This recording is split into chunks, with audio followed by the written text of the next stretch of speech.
ทำงานทุกวันไม่เว้นด้วยตัวผมเป็นนักสืบสวนช่วงเวลาต่อจากนี้ไปเข้มข้นทุกข่าวสารกับรายการเอิ้นให้ลุกปลุกให้ตื่นมั่นใจกับลูกเขยลาหาข่าวมาฝอยสู่ฟังของเรามาเร็วกันเถิดแม่เอวกลมข่าวใหม่ๆสดใสทุกตอนโปรดรับฟังบางอ่อนข่าวร้อนๆของผมเกิดเป็นผู้หญิงนี่แสนลำบากใจจริงๆนะเธออ้าวทำไมล่ะเธอก็อย่างที่ฉันเป็นอยู่เดี๋ยวนี้แหละปวดท้องน้อยปวดบั้นเอวทรมานจริงๆซื้อกาโน่หน่อยค่ะซื้อกาโน่นะครับซื้อกาโน่นะคะจะต้องรีบไปซื้อมาแล้วล่ะกาโน่จำชื่อกาโน่คนรุ่นใหม่ใช้กาโน่ยาน้ำว่านชักมดลูกกาโน่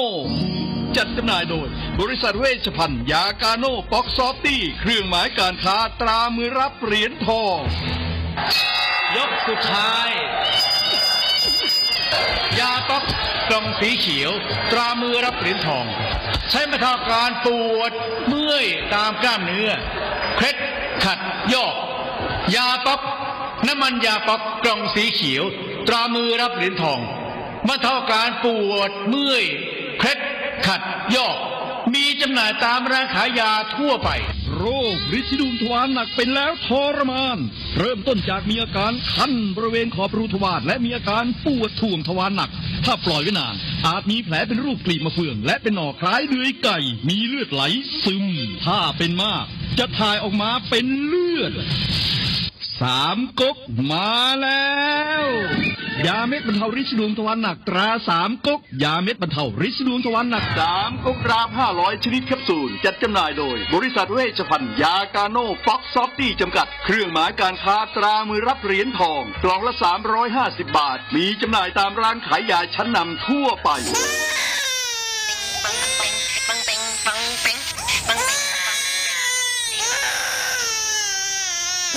ลูกแอวลูกไห้เป็นไข่ไปหาหมอ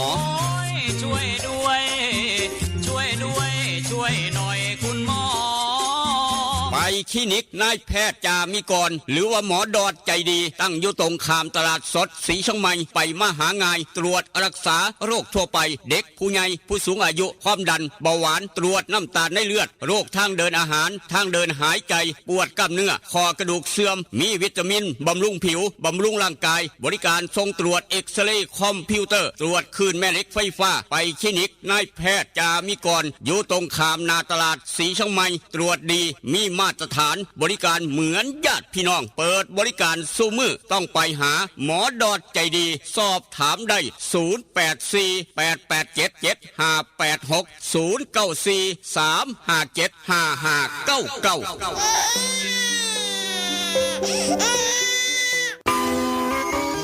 เล่นกันนักมันคืออะไรอะเล่นกันนักก็รักกันแน่นไงครับพี่ตั๊กโอ้โหรักกันแน่นแน่นเหมือนอะไรครับพี่เหมือนเหงือกกับฟันรักกันแน่นดีใช่ก็ยาสีฟันสมุนไพรตราหมอจุฬาวันนี้ยิ่งมั่นใจปรับโฉมใหม่แต่รสชาติแน่นเหมือนเดิมด้วยสมุนไพร5 ชนิดให้รักกันแน่นดีแบบนี้เล่นกันนักรักกันแน่นยาสีฟันสมุนไพรตราหมอจุฬาโฉมใหม่เยี่ยมยามถามข่าวว่าเวียกว่างานขอต้อนรับด้วยกาแฟหอมคนละจอกด้วยความหักความแพงกับกาแฟเพื่อสุขภาพดรเจคอฟฟี่ดรเจคอฟฟี่มีถังเสาของแท้จากทิเบตเฮ็ดลินจือส้มสกัดผู้ขาวแปะกล้วยผงเกากี้มีประโยชน์เพื่อสุขภาพทั้งหญิงและชายมือนี่สุขภาพเป็นเรื่องสำคัญคนดื่มกาแฟขอกาแฟต้องดื่มดรเจคอฟฟี่ดรเจคอฟฟี่มีแต่คนอยากดื่มเศร้าดื่มแหลงเพื่อสุขภาพด้วยดรเจคอฟฟี่ดรเจคอฟฟี่คนละจอกมีจำหน่ายที่ FM 96.5 เมกะเฮิรตซ์0816016232เด้อเจ้าวิทยาลัยเทคโนโลยีวิชาชีพท่าบ่อวิทยาลัยเทคโน โลยีวิชาชีพท่าบ่ออำเภอท่าบ่อจังหวัดหนองคาย เปิดสอนหลักสูตรในระดับปวชและปวสจำนวน13สาขาวิชาเลือกได้ตามความถนัดเทคโนโลยีธุรกิจดิจิทัลการบัญชีการตลาดโลจิสติกการท่องเที่ยวการโรงแรมอาหารและโภชนาการช่างยนต์ช่างไฟฟ้าอิเล็กทรอนิกส์สถาปัตยกรรมการจัดการบริการสถานพยาบาลและการจัดการธุรกิจค้าปลีกวิทยาลัยเทคโนโลยีวิชาชีพท่าบ่ออาคารสถานที่บุคลากรพร้อมสื่ออุปกรณ์การเรียนการสอนทันสมัยมีหอพักให้มีรถรับส่งมีกองทุนกู้ยืมคนดีคนเก่งมีทุนให้มีเรียนรอดอปี1ถึงปี5ฝึกงานมีรายได้จบแล้วมีงานทำรับผู้จบม3หรือเทียบเท่าเรียนต่อปวชจบม6หรือเทียบเท่าหรือจบม7จากสปปลาวเรียนต่อปวสคิดจะเรียนต่อสายอาชีพได้เงินได้วุฒิมีงานทำต้องเรียนที่วิทยาลัยเทคโนโลยีวิชาชีพท่าบ่อสอบถามได้ดร.รัชนีดร.คำหนึ่งเลื่อนแก้ว09186303590855983107สมัครเรียนได้ทุกวันนะคะ เรียนดีมีทักษะพละเก่งเคร่งวัฒนธรรม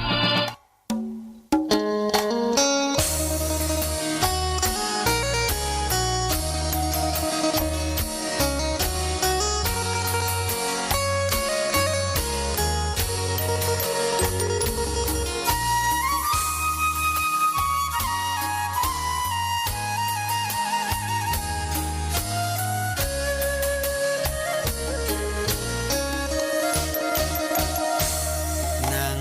จอคอคือทอดแทนอคือทอดผู้สาว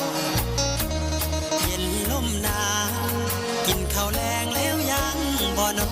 น2 ทุ่มครึ่งเอารูปผู้สาวเบิ่งแล้วอ่อนสอน3 ทุ่มก่อนเปิดใต้หมอนเอาจดหมายมาอ่านนั่งโกโซคือทอดพะโล้เฝ้าแต่รำพึงพอตีหนึ่งเฝ้าคิดถึงคำเคยเว้ากันตี2 คล้อยเขียนจดหมายน้อยไปถึงนุ่งครานตี3 ผ่านอ่านทบทวนแล้วเขียนใหม่อีกทีคิดฮอดอีหลีเพราะอ้ายนี้บ่เคยหักใครคือทอดหลายเพราะขวัญใจเจ้าคือทีวีคือทอดสิเป็นสิตายเพราะห่างไกลกันนานเป็นปีคิดฮอดทุกวินาทีลมหนาววีวีอ้ายแห่งคิดฮอดแท้นั่งทรงลงหลับบ่ลงกระวนกระวายตี5เลยไปย้อนคิดหลายสายตาอย่างแข็งหนาวเย็นจ้อยลมวอยวอยคิดฮอดแห้งแห้ง6 โมงเช้าตะเวนแดงแดงคิดฮอดคำแพงจนสอดแจงจ้าง อย่านอนตื่นสาย อย่าอายทำกิน อย่ามินเงินหน่อย อย่าคอยวาสนา สุขสบายมันเสมือมันเครือเก่ากับผู้ขาลูกเคยลานามนคนทำข่าวกลับมาเว้านำผู้เจ้าดังเดิมได้เวลาซ้ำนี่ละแม่ตู้เตรียมพร้อมเรียบร้อยครับเตรียมพร้อมเรียบร้อยถ้าอย่ามองสลิดพังพรสวมหน้ากากอนามัยใส่แมสล้างมือได้เจลล้างมือยาชราใจยากัดตกได้น้ำขวดน้อยครับหอบเอาข้าวเท่าหอนสอนใจได้ขาตุเทกยางโปกเป๊กโปกเป๊กข้ามทงคุ้นกุนมาท่ามกลางอุณหภูมิเศร้ามื้อนี้ย่ำว่าเศร้าเย็นสบายครับแต่ว่าก็ยาขาดน้ำลดเติมน้ำมันคนต้องเติมน้ำท่ามกลางอุณหภูมิ25 องศาครับ25 องศาเซนเซียสเย็นสบายโอกาสฝนตกย่ำว่าเศร้า22%ครับ22%มีเมฆมากอีกตั้งหากแต่ว่ามื้อนี้ฝนหน่อยกว่าเมื่อวานนะครับมื้อนี้ฝนหน่อยกว่าเมื่อวานพี่น้องอยากซักเสื้อซักผ้ากับได้พอได้ครับพอได้ซักเสื้อซักผ้าได้สบายฝนหน่อยกว่าเมื่อวานสำหรับมื้อนี้พี่น้องสีชมไมเวียงจันทน์บ้านใกล้กันเหลียวเห็นกันฝนหน่อยฝนบ่หลายครับมื้อนี้ฝนนิดนึงซักเสื้อซักผ้าได้สบาย เอาละครับเป็นยังได้กระยากระตามลูกขรามากคือเก่าอุณหภูมิ25 องศาฝนหน่อยก็หมู่บ้านครับเวียงจันทร์สีชมัยเหลียวเห็นกันไปพุ่นกินปลามาพี่กินข้าวฟัง96.5เสียงจากบ้านหม้อแดงสยามลูกขรารายงานตัวยังเป็นทางการครับเมื่อนี้ขออนุญาตเป็นพิเศษขออนุญาตพี่น้องทุกหอกระจายข่าวทุกหมู่บ้านทุกตำบลทุกหม่องทุกบอนพี่น้องทั้งฟังไทยพี่น้องทั้งเวียงจันทร์พี่น้องฟังอยู่ต่างอำเภอต่างจังหวัดต่างประเทศต้องขออภัยเมื่อนี้เพราะว่าลูกเคยได้จะเดินทางออกรายการ7 โมงเช้าครับออกรายการ7 โมงเช้าไปเชียร์ครับไปเป็นโค้ชนักกีฬาแบดมินตันจังหน่อยเมื่อนี้จะไปเชียร์ไปเป็นโค้ชการแข่งขันนักกีฬาแบดมินตันชิงแชมป์ระหว่างสโมสรครับต้องขอออกรายการ7 โมงเช้าจังหน่อยมื้อนี้ถือว่าเป็นพิเศษต้องขออภัยพี่น้องหลายบอกไว้ล่วงหน้าก็แล้วกันออกรายการ7 โมงเช้าจะเดินทางไปเป็นโค้ชไปเชียร์ให้กำลังใจสโมสรแบดมินตัน2 สโมสรยกทัพใส่กันพี่น้องแข่งขันกันบ่ธรรมดาเด้2 เสานี่กับเสาหน้าครับแจ้งกันทราบเว้าสู่กันฟังกันหน่อยเอาละครับเดินทางต่อขอบบุญขอบคุณไปทางแนวดีมีประโยชน์กาโน่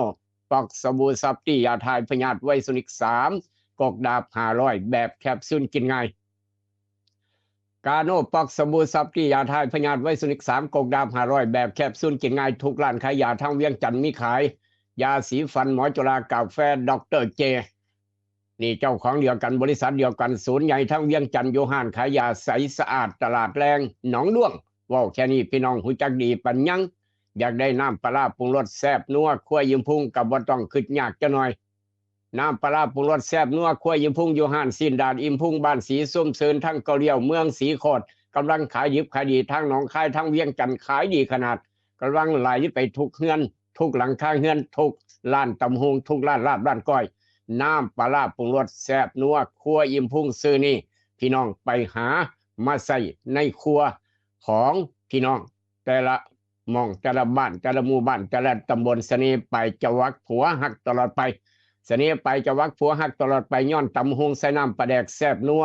คั่วอิ่มพุ่งถูกใจคุณสามีปัญญังถือใจพระเอกคนอยู่บ้านปัญญังแหละครับฝากพี่น้องไว้แต่ว่าอยากได้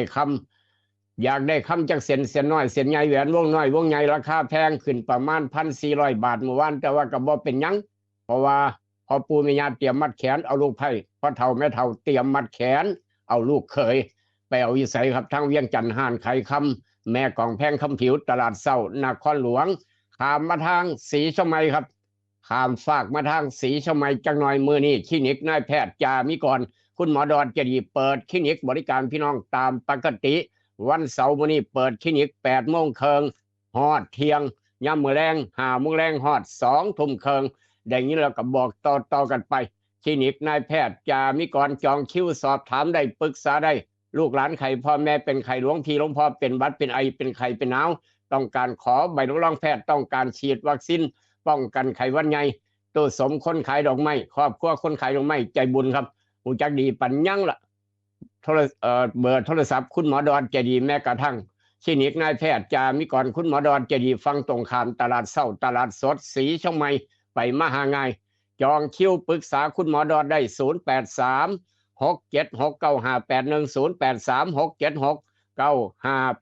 ครับนี่คือคลินิกนายแพทย์จามิกรคุณหมอดอนใจดี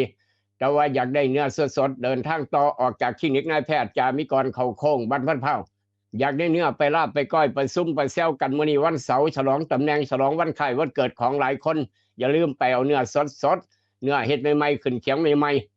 บ่พันตู้แช่บ่พันตู้เย็นต้องไปเอาอยู่อูดเนื้อสดทางโค้งบ้านพันเผากิโลละ200 บาทเท่านั้นเบอร์โทรอูดเนื้อสดเสียอูดใจเกินล้านคุณ2095 3295764ครับ095 3295764ออกจากอุดเนี่ยสดอยากได้หนังไปสายงานบุญงานบวชงานบางงานบ่นบ่ต้องขึ้นยากบ่ต้องไปไกลฮอดเมืองอุดรไปบ้านหัวไส้แอร์ภาพยนตร์บ้านหัวไส้พร้อมต้อนรับพี่น้องทุกหมู่บ้านทุกตำบลราคาถูกพร้อมสายสอดแจ้งจังปังราคาถูกต้องแอร์ภาพยนตร์บ้านหัวไส้ครับแต่ว่าอยากติดตั้งแอร์บ้านมื้อนี้ได้ราคาถูกพร้อมได้ของแถมพร้อมติดตั้งแอร์บ้านได้ของแถมได้ราคาถูกต้องไปเอาอยู่ร้านเตาทอง24 ร้านเต่าทองสองสีของเกตเต่าครับพี่น้องหูจักดีปัญญังละร้านเต่าทองสองสีของเกตเต่านี่คือพี่น้องหูจักคักพี่น้องหูจักดีครับทางเข้าเมืองทบห่างจากแยกไฟแดงน้ำมงเข้าเมืองทบ300 เมตรด้านซ้ายมือตึกสีเหลืองฝั่งตรงข้ามกับทิสีเหลืองครับนั่นก็ร้านเต่าทองสองสีคือกันกำลังก่อสร้างใหม่กำลังเฮ็ดใหม่ยังบ่แล้ว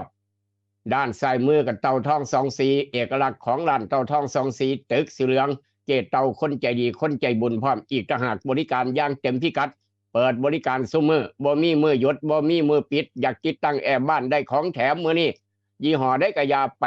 ร้านเต่าทองสองสีสบายรถนี่คือจากเกตเต่ายินดีต้อนรับพี่น้องทุกหมู่บ้านทุกตำบลทุกส่วนราชการอบต.เทศบาลวัดว่าร้านต่างๆอย่าลืมไปใช้บริการติดตั้งแอร์มื้อนี้ต้องร้านเต่าทองสองสีได้ของแถมถูกใจผู้ใหญ่ใช้บ้านโคกนางแวงปัญญังนอกจากนั้นครับลูกหลานจบม.3 จบม.6 เรียนต่อไกลบ้านประหยัดค่าใช้จ่ายพ่อแม่สบายใจครับพ่อแม่สบายใจอย่าลืมครับวิทยาลัยเทคโนโลยีวิชาชีพทบกับดร.คำนึงดร.ราชนีรับประกันคุณภาพรับบ่อันจบม.3 จบม.6 เรียนต่อปวสปวสง่ายมาจากหมู่อื่นก็ได้ลูกหลานพี่น้องเวียงจันทร์จบม.7 มาเรียนต่างประเทศใกล้บ้านมาทางเมืองทบวิทยาลัยเทคโนโลยีวิชาชีพทบมีหอพักเงินพักให้อยู่ให้เศร้าเรียบร้อยบ่ต้องห่วงพ่อแม่สบายใจดร.คำนึงรับประกันคุณภาพวิทยาลัยเทคโนโลยีวิชาชีพทบสำหรับพี่น้องคนสวนยางราคายางกำลังสูงขึ้นราคายางกำลังแพงขึ้นถือใจพี่น้องคนสวนยางปัญญังน้ำยางผันบ่ไหลวันนี้ไหลบ่ดีไหลบ่คักหน้ายางตายครับนี่คือนาโนพัดพี่น้องหูจักดีแต่ว่านาโนบูดีกว่านาโนพัดอีกต่างหากนาโนบูเป็นอ้ายแท้ๆของนาโนพัดเพื่อพี่น้องคนสวนยางขนาดแท้นายางดีบ่ตายบ่ดำบ่แหล่บ่ตายหนึ่งน้ำยางไหลออกหลายสูตรเข้มข้นถ้าได้หลายพร้อมเหมาะสำหรับต้นยางอายุ12 ปีถึง30 ปีครับใส่แล้วดีของแท้ครับอย่าลืมซื้อนาโนพัดอยากได้อ้ายต้องนาโนบูครับนาโนบูอ้ายแท้ๆของนาโนพัดซื้อนาโนบูมื้อนี้1 ขวดแถมเสื้อนาโนบู1 ตัวสวยๆงามๆไปเอาได้อยู่ร้านแต่การเกษตรแต่เอี่ยมเฮงสีชมัยดาวแดงการเกษตรบ้านป่าสักเหนือทางมาทางดอนป่าเปื่อยบ้านหมอสีช่องใหม่มื้อนี้วันเสาร์มาเที่ยวได้ดอนป่าเปื่อยบ้านหมอครับอาจจะฝนบ่ตกมีเมฆมากอาจจะบ่ตกซักเสื้อซักผ้าได้สะดวกสบายหายห่วงนอกจากนั้นทางสังคมร้านสังคมการเกษตรอำเภอบ้านผือร้านวิลิตอย่างพระอำเภอบ้านผือซื้อนาโนพัดอยากได้อ้ายของนาโนพัดต้องซื้อต้องนาโนบูครับนาโนบูอ้ายของนาโนพัดแถมเสื้อพร้อมซื้อนาโนบู1 ขวดแถมเสื้อนาโนบู1 ตัวสวยๆงามๆซื้อ2 ขวดแถม2 ตัวซื้อ5 ขวดแถม5 ตัวนาโนบูแถมเสื้อซื้อ1 ขวดแถม1 ตัวซื้อ2 ขวดแถม2 ตัวครับเอาอย่าลืมบอกต่อกันไปนาโนบูสินค้าตัวใหม่ที่พี่น้องคนส่วนยางจะได้เอาไปใส่ถ้าต้นยางน้ำยางไหลดีไหลคักสูตรเข้มข้นถ้าได้มากนายางบ่ตายหนึ่งนายางนิ่มจีดง่ายถึกใจคนจีดยางเป็นยังอย่าลืมใส่นาโนบูอ้ายของนาโนพัดบริษัทเดียวกันครับได้นี้เราก็บอกต่อกันไปถ้าพี่น้องมีข่าวด่วนแจ้งกันมาได้0816016232เมื่อนี้ลูกขนาดขออนุญาตออกรายการ7 โมงเช้าครับ7 โมงตรงขออนุญาตออกรายการเดินทางต่อไปเชียร์กีฬากันหน่อยแบดมินตันครับเมื่อนี้ทุกวันเสาร์นี้กับเสาร์หน้าครับต้องขออนุญาตพี่น้องเสาร์นี้กับเสาร์หน้านอกนั้นปกติแจ้งให้ทราบเว้าสู่กันฟังกันหน่อยท่ามกลางอุณหภูมิเปรียบเทียบบ้านเฮา25 องศาเซนเซียสสีช่องไม้เวียงจันทร์ทอกันเป๊ะไปเบิ่งทางผาตากเสือกันหน่อยครับผาตากเสือกัน25 องศาเซนเซียสโอกาสฝนตกยามมื้อเช้า 25% แต่ว่ารอบบ่ายครับรอบบ่ายทางผาตากเสือ 55% โอกาสฝนตกไปผาตากเสืออย่าลืมเตรียมห่มไปพร้อมเตรียมเสือกันฝนไปน้ำรอบบ่ายตั้งแต่ 4 โมงแรงครับ 55% นอกจากนั้นก็ค่อยลงรอบเด็กกะฝนบ่ตกช่วงบ่าย4 โมงแรงหา1 ทุ่มครับประมาณนี้นี่คือสภาพดินฟ้าอากาศแต่ว่าย่ำมือเว้นตั้งแต่เดี๋ยวนี้25% 10% ไปจนฮอดช่วงบ่ายครับบ่หลายครับฝนหน่อยก็เมื่อวานจากผาตักเสือไปเบิงทางผู้เรือจะน้อยไปแอวทางผู้เรือเศร้ามื้อนี้ครับเศร้ามื้อนี้ทางผู้เรือจังหวัดเลยอุณหภูมิเพิ่นมาตรฐาน22 องศาเซลเซียสโอกาสฝนตกเพียง 16% เท่านั้นแต่ว่ารอบบ่าย4 โมงประมาณ16 นาฬิการอบบ่าย35% 35%ครับถามว่าหนักบ่หนักนี่คือทางผู้เรือจังหวัดเลยนอกจากนั้นรอบค่ำรอบดึกก็ไม่มีฝนประมาณนั้นผู้เรือจังหวัดเลยผาตากเสือพร้อมอีกต่างหากเดินทางต่อครับไปทางญี่ปุ่นทีมงานท่านกำนันพึกมื้อนี้บ่ได้ไปญี่ปุ่นละซุ่มแซวกันจักหน่อยไปญี่ปุ่นเดี๋ยวนี้ญี่ปุ่น8 โมงกว่าแดดจัด22 องศาเซลเซียสโอกาสฝนตกเพียง 10% เท่านั้น 10% ครับประมาณ9 โมงเช้า 40% นอกจากนั้นก็ 10% จนฮอดประมาณตี 2 ตี 3ครับ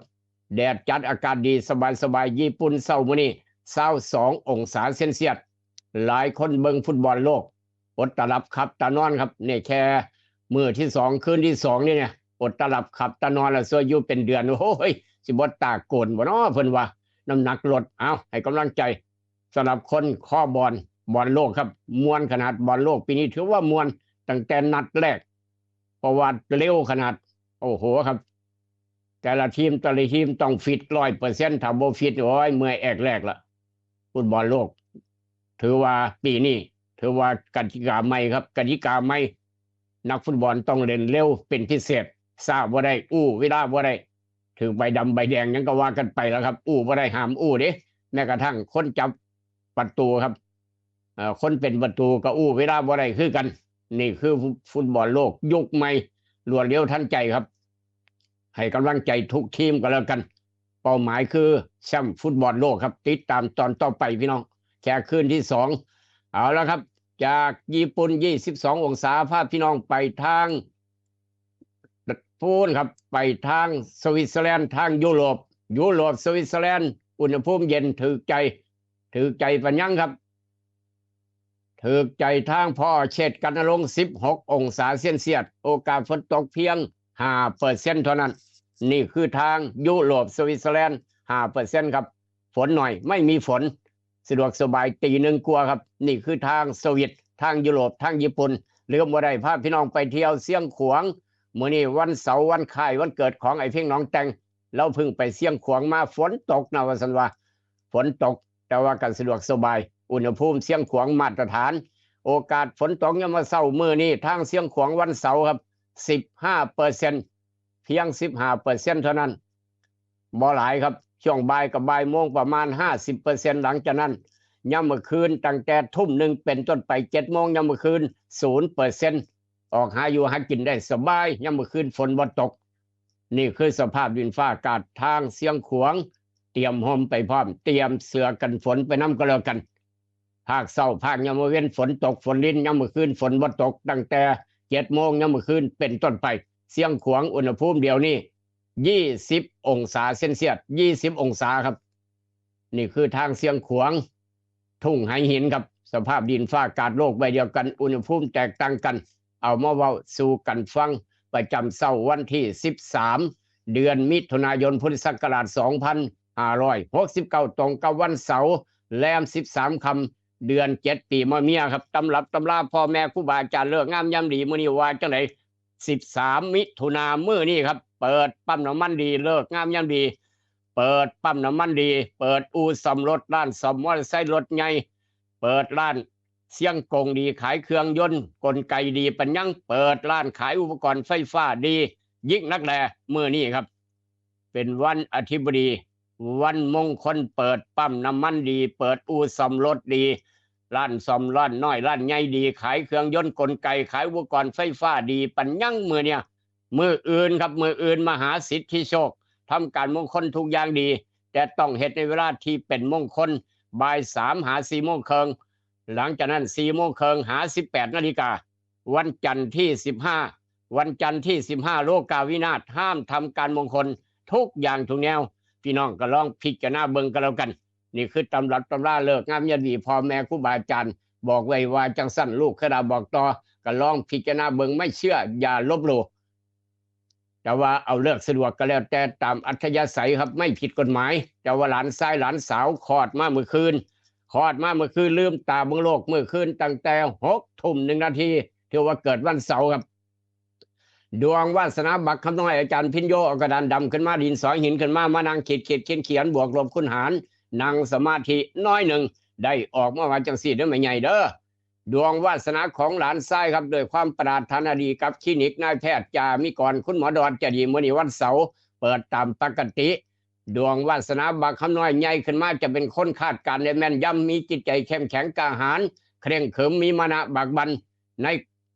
การเฮ็ดเวียกเหตุการณ์เฮ็ดงานและก็หน้าที่เว้าจากินใจคนมีลางสังหรณ์ความจำดีเฉลียวฉลาดรอบคอบมีความรู้มักต่อสู้มักจากทินที่อยู่ใหญ่ขึ้นมาจะบริบูรณ์ด้วยทรัพย์สินฐานะการเงินดียิ่งนักแลนั่นคือดวงวาสนาของหลานชายครับใหญ่ขึ้นมาเป็นจังสั้นสำหรับพี่น้องบ้านเฮาเจ้าคอยได้หลานสาวครับเท่าเฮืองเท่าหมอนเอามือลงยังบ่ได้หลานชายหลานสาวนโมผู้ใหญ่ใช้พร้อมอีกต่างหากคนได้หลานสาวมื้อนี้ครับดวงวาสนาคนได้หลานสาวนี่คลอดมาเมื่อคืนตั้งแต่6 ทุ่ม 1 นาทีครับคุณใหญ่ขึ้นมากับเว้าเสียงเจ้ยแจ้วละยังมื้อเช้าคุณตาจ๋าคุณยายจ๋าแล้วครับหลานสาวมีคุณธรรมครับใหญ่ขึ้นมาจะเป็นคนมีคุณธรรมจริงจังจริงใจจะสงบเสงี่ยมมีจิตใจหนักแน่นมักชีวิตสันโดษเคร่งครัดในระเบียบวินัยครับจิตใจเข้มแข็งกล้าหาญมักเรียนหนังสือจะมีคนอุปถัมภ์จะมีเหตุมีผลละเอียดละออมัธยัสถ์มีความรับผิดชอบสูงมักอยู่เบื้องหลังเจ็บเนื้อเจ็บตัวยิ่งนักแลนั่นคือดวงวาสนาของหลานสาวหลานชายที่นี่แน่เลี้ยงในน้ำนมแม่เอาคักเอาแคนกระโลดสมองจะได้ดีปัญญาจะได้เลิศขอแสดงความดีใจน้ำอีกรอบหนึ่งสำหรับพี่น้องบ้านเฮาเจ้าคอยที่เกิดวันเสาร์ครับเอาละครับทีมงานชมรมสมาคมคนเกิดวันเสาร์หัวหน้าชมรมคนเกิดวันเสาร์คือเพลงหนองแตงเพลงหนองแตงเราเกิดวันเสาร์ครับหลายคนเกิดวันเสาร์โยมเมื่อคืนไปเอาเนื้อสดมาฉลองตำแหน่งคนเกิดวันเสาร์จะน้อยแปววิสัยอูดเนื้อสดทางโค้งบ้านพันเผาครับกิโลละ200 บาทเท่านั้นเอาละครับดวงวาสนาคนเกิดวันเสาร์ตื่นแต่เช้า1เข้าใส่บาตรผู้ที่นอนตื่นสวยเทวดาเพิ่นจมเท้าเฮืองเอามือลงยามฮอดวันอาทิตย์อย่าหลงมือเท้าเฮืองตลาดสวนมอนเท้าหมอนต้องจับแขนเท้าเฮืองลงจะหน่อยเอากาแฟดร.เจโสเลกันไปพร้อมดวงวาสนาคนเกิดวันเสาร์มื้อนี้ครับควรรับฟังคำแนะนำของคนรอบข้างไว้บ้างจะหน่อยควรรับฟังคำแนะนำของคนรอบข้างไว้บ้างจะหน่อยมีนี่เพลงน้องแตงต้องตั้งใจฟังเด้อคนข้างๆนั่นละต้องแนะนำต้องฟังจะหน่อยอย่าเถียงเพลงน้องแตงควรรับฟังคำแนะนำของคนรอบข้างไว้บ้างจะหน่อยมีผู้หลักผู้ใหญ่คอยให้การช่วยเหลือสิ่งที่เฮ็ดไว้แต่ก่อนจะเกิดเป็นเรื่องขึ้นมาอีกเรื่องเก่าๆที่เคยเฮ็ดไว้จะส่งผลจะได้รับความช่วยเหลือทางด้านการงานครับจะมีคนเอางานมาให้จะได้เดินทางไกลอีกเพลงน้องแตงจะรับความช่วยเหลือจากทางด้านการงานโชคดีมีโชคมีลาภมีความสำเร็จคิดถึงคนที่อยู่ห่างไกลการงานประสบความสำเร็จจะได้ศึกษาวิชาเพิ่มเติมเพื่อนฝูงหมู่พวกให้เกียรติยกย่องให้เป็นหัวหน้าเขาประท่านคนยิ่งนักแลที่แน่เป็นหัวหน้าชมรมสมาคมคนเกิดวันเสาร์นี่คือคนเกิดวันเสาร์ดวงวาสนาเป็นจังสันอาจารย์พิญโยบอกไว้ลูกเคยล่าบอกต่อครับเสือบ่เสือเป็นอีกเรื่องหนึ่งด้วยความหักความแพงกับกาโน่ปอกสบู่ซับตี้ยาทายพยาธิไวสุนิก3กกดาบ500แบบแคปซูลกินง่ายเวชภัณฑ์ยากาโน่ทุกร้านขายยาทั้งเวียงจันทร์มีขายทุกร้านขายยาทั้งฝั่งไทยกับมีขายหาซื้อง่ายยาสีฟันหมอจุฬากาแฟดร.เจอยู่ห้านขายยาใสสะอาดตลาดแรงหนองด้วงพี่น้องสีชมัยบ้านเฮาอยากได้ยาสีฟันหมอจุฬาเวชภัณฑ์ยากาโน่ก็แวะรุ่งเรื่องฟาร์มาก็ได้คือกันบ่มีปัญหาเพิ่นก็มีจำหน่ายขายกันครับมื้อนี้วันเสาร์นายแพทย์จามิกรหรือว่าคลินิกนายแพทย์จามิกรคุณหมอดอนเจดีตู้สมครอบครัวคนขายดอกไม้ใจบุญครับฮู้จักดีปัญญังล่ะมื้อนี้เปิดปกติภาคเช้า 8:30 นฮอดเที่ยงยามมื้อแลง 5:00 นฮอด 2:00 นวันนี้ ในอดีตครับเมื่อนี้ในอดีตย้อนไป13มิถุนายน13มิถุนาในมือนั้นปีนั้นครับ13มิถุนายนพี่น้องปี2535หนุ่มน้อยกระดันดำมาสอกล้านจักรพันธ์ข้าเขาครอบครัวคนใจบุญคือกันอันนี้ก็ได้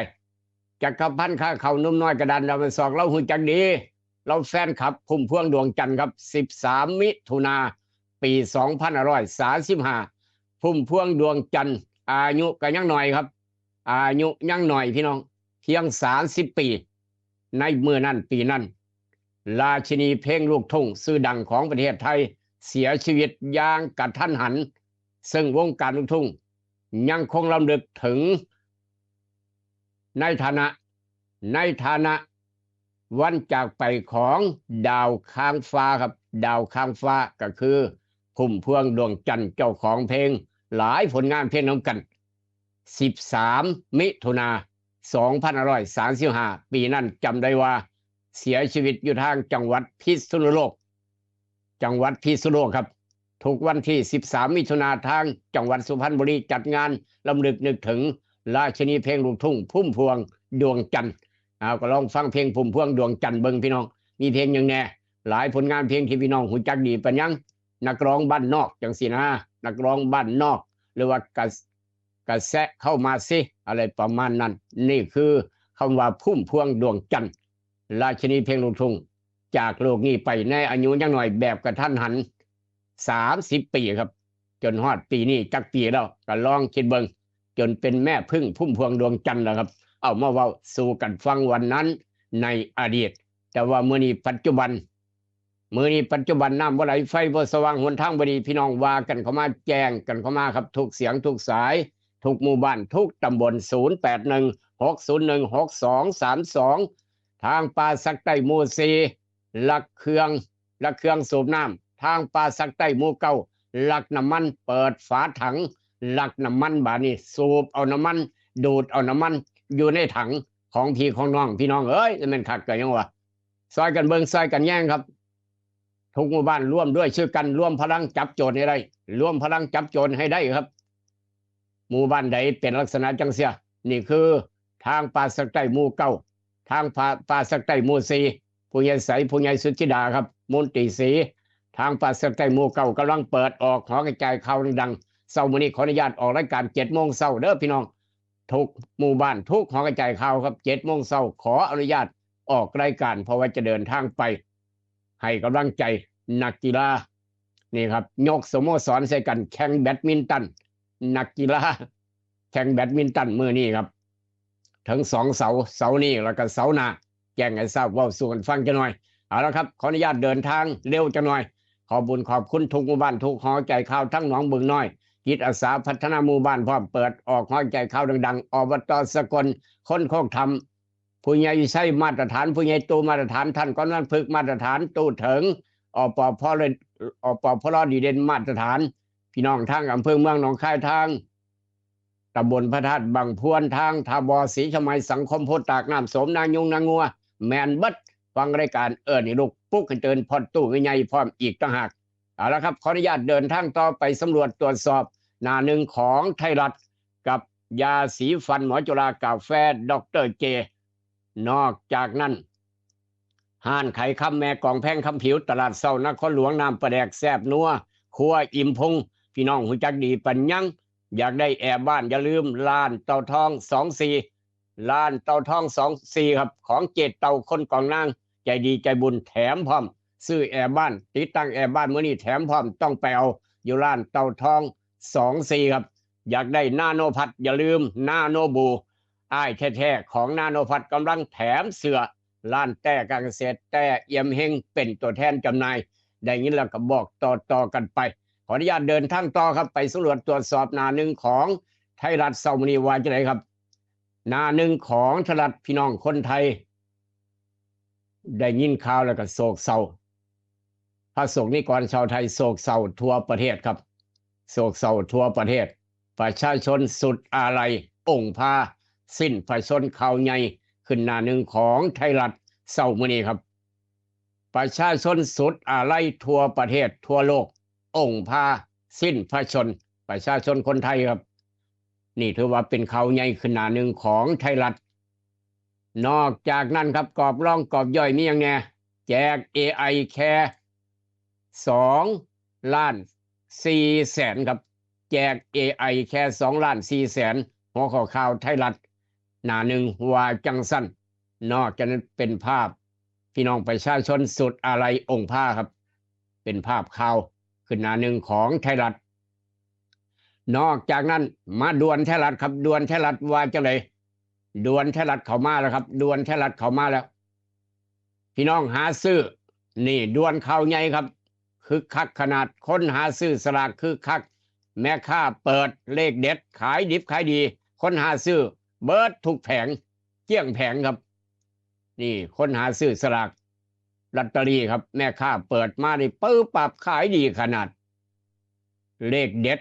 ซื้อเกลี้ยงแผงทุกแผงเป็นข่าวใหญ่ข่าวด่วนนอกจากนั้นมีผลตั้งแต่ตี 5เด้อพี่น้องมีผลตั้งแต่ตี 5น้ำมันดีเซลครับลดลง1 บาทน้ำมันดีเซลลดลง1 บาทครับโท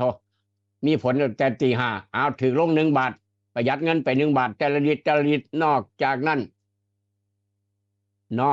นครับอีกกรอบนี้บอกว่าจะไหนบอกว่า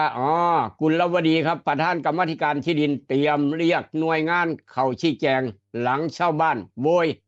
ปมรัดลุกที่ดินครับปมรัดลุกที่ดินเป็นข่าวนอกจากนั้นน็อตสกูล่วงเกลือนมอเตอร์เวย์ครับน็อตสกูล่วงเกลือนมอเตอร์เวย์เฮ็ดรถยางหัวหลาย10 คันล่าสุดเปิดการจราจรปกติจากผู้ใดไปเฮ็ดน็อตไปเฮ็ดตะปูเฮียอยู่เทิงมอเตอร์เวย์พี่น้องรถแล่นมากก็เหยียบปึกปักปึกปักปึกปักโอ้หลาย10 คันต้องยางหัวครับไปบ่ได้แล่นต่อบ่ได้จอดข้างทางกันจ้าละวันครับจังสี่ก็มีผู้ใดขนน็อตขนตะปูขึ้นทางด่วนขึ้นถนนธรรมดาไปเสกอย่าให้เฮียอย่าให้เลี่ยราดน้ำถนนก็แล้วกันดีตนคนแลนน้ำก้นแหน่เห็นว่าก็ได้เนาะเหยียบก็ได้ในนาดครับเอาเป็นข่าวเอามาเว้าสู่ฟังเป็นทางหอนสนใจพร้อมอีกต่างหากนอกจากนั้นเปิดช่องทางรายงานผลเลือกตั้งผู้ว่ากรุงเทพแบบเรียลไทม์ครับรับอาสาซอยนับคะแนน28 มิถุนาจะมีการเลือกตั้งผู้ว่าราชการกรุงเทพนี่กำลังหาเสียงกันอย่างคึกคักอย่างคึกคักผู้นั้นก็ว่าผู้นี้ก็ว่าผู้นั้นนี่คือประชาธิปไตยของประเทศไทยครับผลออกมาจะเป็นยังไงต้องติดตามตอนต่อไปพี่น้องประชาชนแสดงความอาลัยเบื้องหน้าพระรูปเจ้าฟ้าพัชรกิติยาภาที่โรงพยาบาลจุฬานี่คือข่าวด่วนของไทยรัฐเข้ามาครับจากไทยรัฐไปทางต่างประเทศถ้าพี่น้องไปยามทำต่างประเทศจะหน่อยต่างประเทศเซาโมนีว่าจะไหนครับไปฟังพร้อมกันต่างประเทศเซาโมนีไปฟังพร้อมกันครับนี่คือเที่ยวบินต่างประเทศมาแล้วครับเที่ยวบินโป๊บขัดของกลางสนามบินนี่กษัตริย์สเปนส่งเครื่องบินส่วนพระองค์รับกับกรุงโรมครับเป็นข่าวนอกจากนั้นปากีสถานเผยสหรัฐอิหร่านตกลงร่างสุดท้ายขอตกลงสันติภาพเรียบร้อยจอปิดดีนเกี่ยวกับนิวเคลียร์ขอตกลงเกี่ยวกับอาวุธนิวเคลียร์ครับเป็นข่าวว่าจังสั้นมือปืนกราดยิงเมืองมิดแลนด์ครับรัฐเท็กซัสตาย1เจ็บอย่างหน่อย10 คนก่อนจะพอดตายในอาคารเก่าแก่อาคารห้างอาคารล่างอาคารบ่มีคนอยู่ครับเป็นข่าวนอกจากนั้นองค์การอนามัยโลกเตือนอีโบลาระบาดลามพื้นที่ใหม่ในคองโกยอดติดเชื้อพุ่งเกือบ700 คนครับเกี่ยวกับเชื้ออีโบลาครับองค์การอนามัยโลกเตือนเป็นข่าวภาวนาอย่าเข้ามาประเทศไทยก็แล้วกันนอกจากนั้นเศรษฐีครับเศรษฐีอีลอนมัสเศรษฐีครับมหาเศรษฐีขึ้นแท่นมหาเศรษฐีล้านดอลลาร์คนแรกของโลกหลังสเปซเอ็กเข้าตลาดหุ้นสหรัฐนี่คือคนรวยที่สุดในโลกอีลอนมัสพี่น้องเศรษฐีบ่หน่อยบ่หลายดอกล้านมีเงินล้านดอลลาร์คนแรกของโลกส ซึ่งมันหลายคักเฮ็ดจังได๋คนที่ใส่เบิดเนาะบัดนี้เนาะนี่คืออีลอนมัสก์เด้อเป็นความรู้รอบโตก็ว่ากันไปจีนจับกลุ่มนักวิชาการสหรัฐผู้เชี่ยวชาญพม่าต้องสงสัยพัวพันคดีจารกรรมข้อมูลครับลักข้อมูลจารกรรมข้อมูลนี่คือต่างประเทศว่าจังซั่นเอามาเว้าสู่ฟังจากไทยรัฐมาหน้าหนึ่งเดลินิวครับหน้าหนึ่งเดลินิวเช้ามื้อนี้ว่าจะไดครับหน้าหนึ่งเดลินิวมาแล้วครับหน้าหนึ่งเดลินิวเข้ามาแล้วว่าจะไดฝ่ายค้านครับฝ่ายค้านเร่งยื่นปปชยันชูธงยกเลิกที่เฮ็ด AI พาสปอร์ตบ่ย่านภาพปิยบุตรธนาธรรวมเฟรมครับรวมแผ่นบี9ยึดมันอุดมการณ์เดินหน้าขุดงบนอกจากนั้นกระทรวงการคลังเปิดช่องพิเศษกระทรวงการคลังเปิดช่องพิเศษกลุ่มคนตกหล่นบ่มีข้อมูลบัตรคนจนแจ้งซื้อผ่านท้องถิ่นกำนันผู้ใหญ่บ้านเขตก่อนเส้นตาย21มิถุนาผู้ใหญ่บ้านกำนันครับให้พี่น้องไปลงซื้อไปแจ้งลงทะเบียนนั่นละกำนันผู้ใหญ่บ้านก่อนเส้นตาย21มิถุนาครับ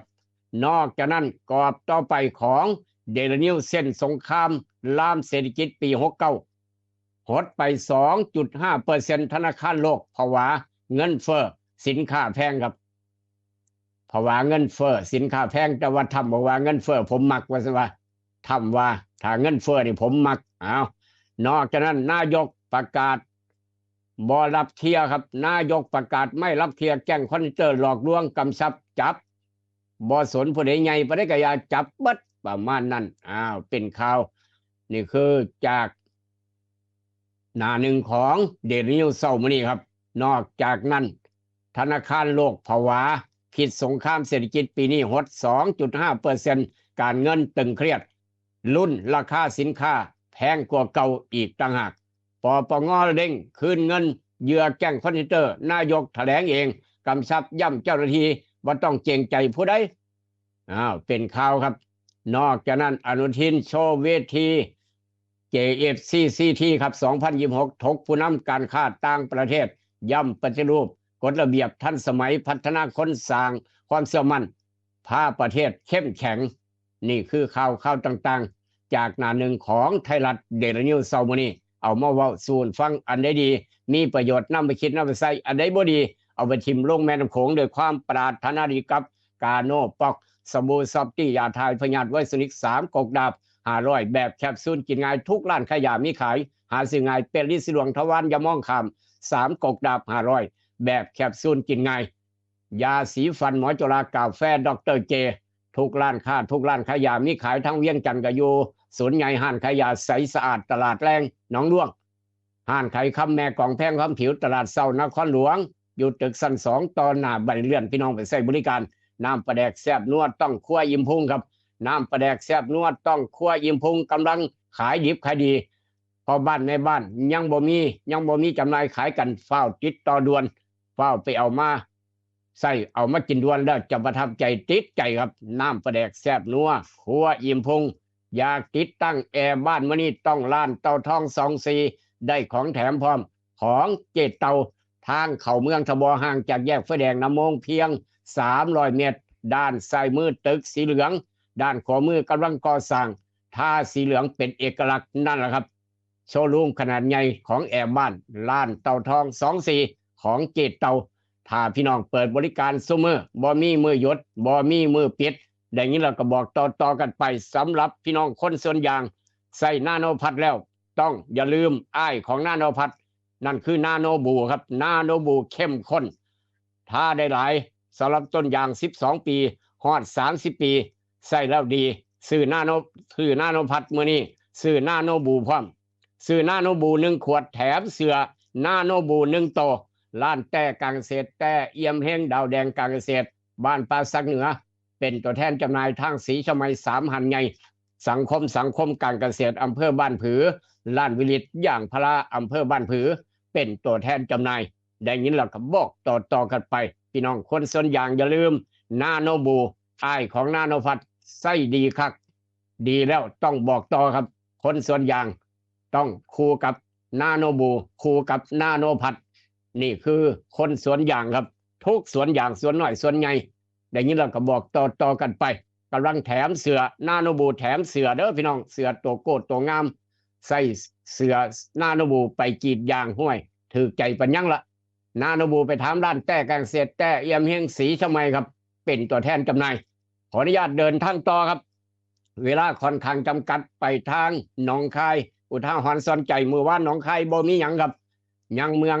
เป็นเมืองจังหวัดน่าอยู่เมืองน่าท่องเที่ยวนี่ทางหนองคายบ้านเฮายังปกติบ่มีเหตุการณ์บ่มีข่าวใหญ่บ่มีข่าวใหญ่จากทางหนองคายครับขออนุญาตไปทางอุทาหรณ์สอนใจอุทาหรณ์สอนใจเช้ามื้อนี้มีผลตั้งแต่ตี 5ดีเซลลดลง1 บาทแก๊สโซฮอลลดลง80 ตังค์มีผลตั้งแต่ตี 5เป็นต้นไปครับเอาดีใจนำเติมน้ำมันดีเซลมื้อนี้ลิตรละลดลง1 บาทถือก็เมื่อวานนี่ครับพี่น้องหลายคนโอ้ยหูจังซี่ก็บ่บอกกันเนาะเมื่อวานเติมเต็มถังแล้วเพิ่นว่าเช้ามื้อนี้ถือลง1 บาทต่อลิตรดีเซลครับดีเซลธรรมดาเด้อพี่น้องเอ้ยเอาละครับจากน้ำมันถือลง1 บาทไปทางอุทาหรณ์สนใจอุบัติเหตุเพศภัยแต่ละมื้อนี่โอ้โหหลายขนาดครับอุบัติเหตุเพศภัยแต่ละมื้อนี่หลายคักหลายแน่อุบัติเหตุบ่อยากเห็นบ่อยากพ่อบ่อยากยินพร้อมผู้ค้านี่คืออีกเหตุการณ์หนึ่งครับพี่น้องอดบ่ได้บุกโรงพักครับชาวบ้านคุ้มเดียวกันหมู่บ้านเดียวกันได้ยินข่าวบุกโรงพักไปเบิ่งหนังบุกโรงพักไปเบิ่งหน้าฆาตกรใจโหดบุกโรงพักไปเบิ่งหน้าฆาตกรใจโหดฆาตกรแม่นเพชรหยังครับไปจับไปบุกขืนใจนักเรียนม.6 นักเรียนสาวม.6 ขี่มอเตอร์ไซค์ไปเรียนหนังสือห่างจากบ้านเจ้าของแค่500 เมตรถูกเหยื่อสู้นี่นักเรียนสาวม.6 สู้ครับสู้มันถูกมีดโจรแทงตายพี่น้องเอ้ยนักเรียนสาวห่างจากบ้านเจ้าของ500 เมตรเท่านั้นโจร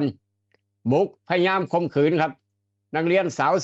สู้ไปสู้มาถูกมีดของโจรครับตายคอรอ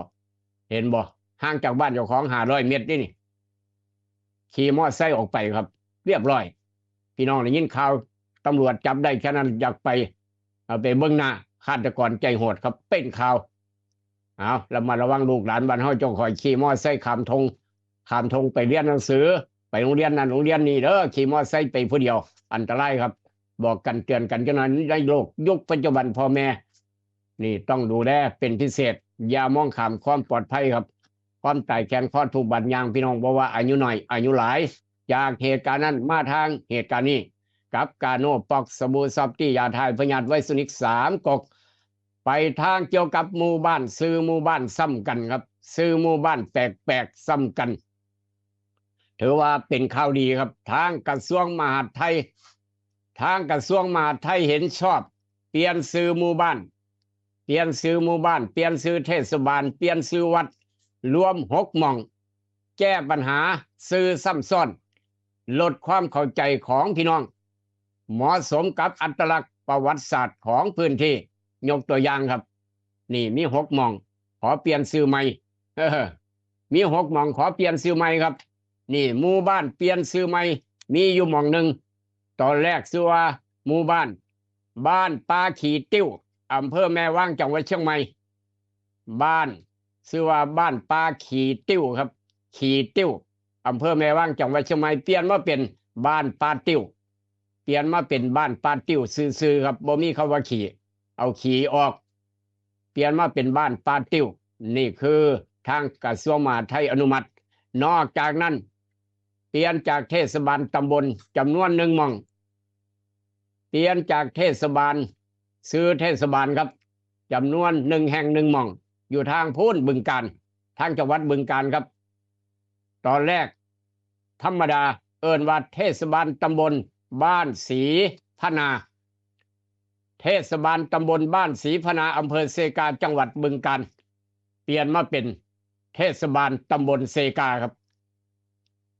จากเทศบาลตำบลบ้านศรีพนามาเป็นเทศบาลตำบลเซกาครับนี่ ปลี่ยนมาเป็นเทศบาลตำบลเซกา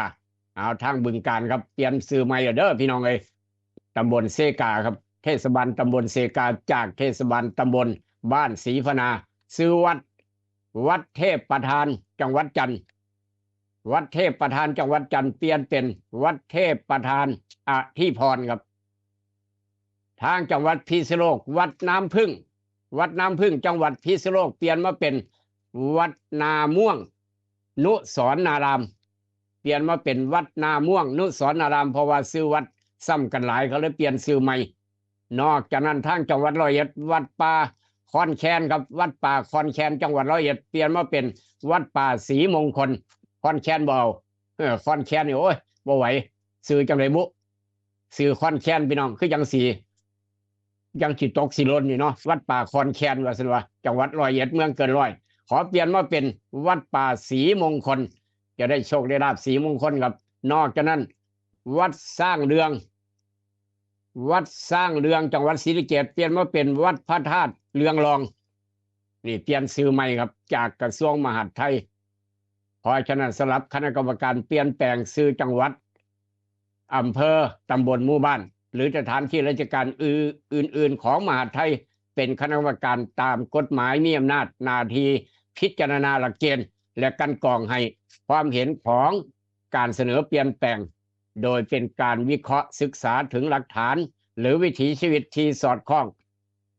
กับการปรับเปลี่ยนสื่อรวมถึงประวัติศาสตร์ในพื้นที่เอามาเว้าสู่พี่น้องฟังครับขอเปลี่ยนสื่อใหม่เพราะว่าสื่อหมู่บ้านบ่เป็นมงคลสื่อวัดบ่เป็นมงคลหยังก็ว่ากันไปนี่ประมาณนี้ทางกระทรวงมหาดไทยครับแจ้งมาลูกกระเอามาเว้าสู่ผู้ใหญ่บ้านกำนันได้ฟังนำกันจากเหตุการณ์นำมาทางเหตุการณ์นี้อันนี้ก็เหตุการณ์หนึ่งครับอีกเหตุการณ์หนึ่งเวลาค่อนข้างจำกัด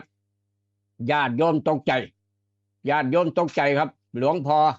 ขับรถเก๋งออกจากวัดไปตามรถเก๋งของ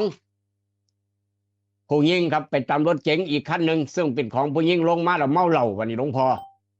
เมาเหล้าพี่น้องเอ้ยขับรถเก๋งไปตามคนอื่นในขณะออกบิณฑบาตยามมื้อเช้าขับรถเก๋งไปบิณฑบาตเมาเหล้าไปพร้อมตามรถคันอื่นครับตรวจวัดแอลกอฮอล์สูงถึง167โดนจับศึกทันทีอยู่ทางต่างจังหวัดเสือเซิงเศร้าช่วงโอ้โหบ่อยากเห็นบ่อยากพ่อครับพระเมาเหล้าขับรถไปตามคนอื่นมีปัญหาผลที่ท้ายถือจับศึกจ้อยสำหรับเป็นข่าวหมู่บ้านคณะสงฆ์สั่งเจ้าอาวาสหยุดขับรถรับส่งนักเรียนครับหลังจากเป็นข่าวคณะสงฆ์ในพื้นที่สั่งเจ้าอาวาสวัดหยุดขับรถส่งนักเรียนหลังพี่น้องร้องเรียนบ่เหมาะสมกับมื้อวานเป็นข่าวใหญ่เอามาเว้าสู่พี่น้องฟังด้วยความปรารถนาดีกับรายการเอิ้นให้ลูกปลุกกันเตือนอันนี้กับพอตู้80 ปีหลานน้อยห้ามก็บ่ฟังครับพอตู้80 ปีขี่มอเตอร์ไซค์ออกจากซอยบ้านขี่จวดไปหลานเจ้าอย่าขี่เจ้าสายตาบ่ดีแล้วโอ้ยพอตู้บ่เป็นหยังว่าสำหรับ80 ปีขี่มอเตอร์ไซค์ออกจากซอยรถกระบะแล่นทางตรงมาต่ำครับรถกระบะเบรกบ่อยู่ต่ำก็กระเด็นกระดอนตายคอรอพอตู้80 ปีหลานบอกก็บ่ฟังครับนวดไปได้ก็บ่ฟื้นนวดไปได้ก็บ่ฟื้นบีบเอ็นไปได้ก็บ่คืนครับพอตู้ก็เลยตาย80 ปีย้อนลูกหลานบอกบ่ฟังว่าเจ้าของเก่งห่าวขนาดเห็นบ่เป็นซั่น80 ปีอย่าห่าวเด้อย่านอ้าวเพราะว่าปั่นจักรยานบ่ขี่มอเตอร์ไซค์ครับอย่าว่าเจ้าของเก่งก็แล้วกันด้วยความปรารถนาดีกับรายการเอิ้นให้ลูกปลุกให้ตื่นนอกจากนั้นครับสำหรับนี่คือราคาทองคำเมื่อวานครับราคาทองขึ้นไป 1,400 บาท 1,400 บาททองอยู่ร้านทองใหม่ๆ1 บาทขายได้ประมาณ 66,150 บาททองอยู่ในคอเมตตู้อยู่ในคอผู้ใหญ่บ้าน1 บาทขายได้ประมาณ 63,853 บาทเมื่อนี้จำเพิ่มจะลดต้องติดตามราคาปาล์มยังสบายถูกใจพอเช็ดปันยัง6 บาทกว่า7 บาทกว่าประมาณนี้ราคาหมากปาล์มราคายางพารารายงานกันเข้ามาเฉพาะยางก้อนถ้วย 100% เมื่อวานครับ12 มิถุนายางก้อนถ้วย 100% รับซื้อกิโลละ74 บาท 17 สตางค์สำหรับทางบ้านโคกบุญสนองปีแล้วไฟหุงหรือบ่เนาะโคกบุญสนองไฟหุงหรือบ่หุงหรือบ่หุงครับแจ้งมาจะหน่อยถ้ายังบ่หุงเดี๋ยวจะแจ้งนายกอีกรอบนึงครับทางบ้านโคกบุญสนอง ราคายางแจ้งมาเฉพาะยางก้อนถ้วย100%ครับ74 บาท 17 สตางค์ต่อกิโลดีใจกับพี่น้องคนส่วนยางอย่าลืมนาโนพัดกับนาโนบูก็แล้วกันกำลังแถมเสือครับนาโนบูซื้อนาโนบูแถมเสือ1ตัวพยากรณ์อากาศภาคอีสานมื้อนี้บ้านเฮามีฟ้าฝนคะนอง60%ของพื้นที่แล้วก็มีฝนตกหนักบางมองเลยหนองคายบึงกาฬหนองบัวลำพูอุดรธานีสกลนครนครพนมชัยภูมิโคราชอุณหภูมิสูงสุดมื้อนี้32 ถึง 35 องศาเซนเซียสเวลาเบิดเวลาครับขออนุญาตออกรายการ7 โมงเช้ามื้อนี้จะไปเป็นกำลังใจนี่นักแข่งครับนักแข่งนักแบดมินตันครับ2 เสานี่กับเสาหน้าเริ่มแข่ง8 โมงครึ่งย่านวัฒนพี่น้องขออนุญาตไปให้กำลังใจนักกีฬาสโมสรน้อยสักวันสโมสรน้อยไปแข่งกีฬาครับแบดมินตันมื้อนี้ตั้งแต่เช้าเดินทางไปย่านวัฒนสนามแข่งเอามาแจ้งให้กับพี่น้องได้ทราบขอออกรายการ7 โมงเช้ามื้ออื่นปกติไปแล้วครับผมร่ำรวยสมหมานแก้เมื่อยจังหน่อยอย่าลืมเด้อน้ำบักเท้าแช่เย็นครับน้ำบักเท้าแช่เย็นเอาวัดป่าผู้กระแจน้อยนึงครับขออนุญาตรับสายวัดป่าผู้กระแจน้อยนึงสวัสดีครับโอ้ยังบ่ฮู้เนาะครับโอเคครับผมครับยังบ่ฮู้บ้านโคกบุญสนองไฟยังบ่ฮู้เด้อท่านนายกอบตพลทองพร้อมทีมงานไฟฟ้าเกี่ยวกับทีมงานดูแลระบบไฟฟ้าในเขตอบตพลทองทุกหมู่บ้านครับในเขตตำบลบัวทองนายกแลทางวัดทางบ้านโคกบุญสนองไฟยังบ่ฮู้หรือว่าอะไรเบิดบ่อะไรครับหน้าฝนปัญหาเยอะอะไรเสียเร็วขนาดเพิ่นว่ากำลังหาซื้ออะไรอยู่อะไรเกี่ยวกับเปิดปิดอัตโนมัตินายกแลบอกว่าอะไรเปิดปิดอัตโนมัติถือผลบ่ได้เสียรถพังรถพี่น้องบ่ฮู้บ่แจ้งรถประมาณนั้นสงสัยกำลังหาซื้ออยู่บ่เบิดบ่หรือจังได๋เดี๋ยวจะสอบถามมืออื่นแจ้งใหม่ครับเดี๋ยวความประดาฐานาดีกับรายการให้ลูกพวกคุณเตือนเช้ามื้อนี้ลูกขณะขออนุญาตออกรายการก่อนก็จะเดินทางไปให้กำลังใจนักแบดน้อยแข่งแบดมินตันครับชิงแชมป์ระหว่างสโมสรก็ว่าแก้เมื่อยจนว่าน้ำบักเผาเด้อพี่น้องน้ำบักเผาแก้น้ำบักเผาอ่อนแช่เย็นไว้คันบ่มีน้ำบักเผาไปหาท่านรองสังสีเจ้าไม้เจ้าของสวนบักเผาสวนใหญ่เช้ามื้อนี้ร่ำรวยโชคหมานงานของสภาวัฒนธรรมครับสภาวัฒนธรรมสีเจ้าไม้บ้านเฮาเพิ่นย้าย26 27 28 มิถุนาปลายเดือนมื้อนี้เพิ่นบ่ได้มีงานครับเพิ่นขอย่ายพอย่านฟ้าย่านฝนย้ายไปปลายเดือน26 27 มิถุนาอยู่ถนนริมโขงนั่นทางด้านวัฒนธรรมเบิงโขงนั่นแหละครับเบิงเวียงนั่นแหละเพิ่นย้ายไปวันที่26 27 28 มิถุนาปลายเดือน3 มื้อย้ายจาก12 13 14ครับแจ้งให้ทราบเว้าสู่กันฟังไปแล้วครับผมร่ำรวยสมหมานอย่าเจ็บอย่าจนเช้ามื้อนี้สวัสดีครับมันบ่เที่ยงอานิจจังนี้ล่ะเจ้าสิเปเป็นเปลี่ยนบ่ถอยสังขารคนนับคอยสิขอได้คำร้องขุดสังขารคนคงวายหุดบ่อยู่ยืนก็ไปได้จาระไหนได้เป็นข้อสิล้อฟังฉลาดฟังนางนางสตาเฮาพวกพี่น้องอ้ายฟังเลย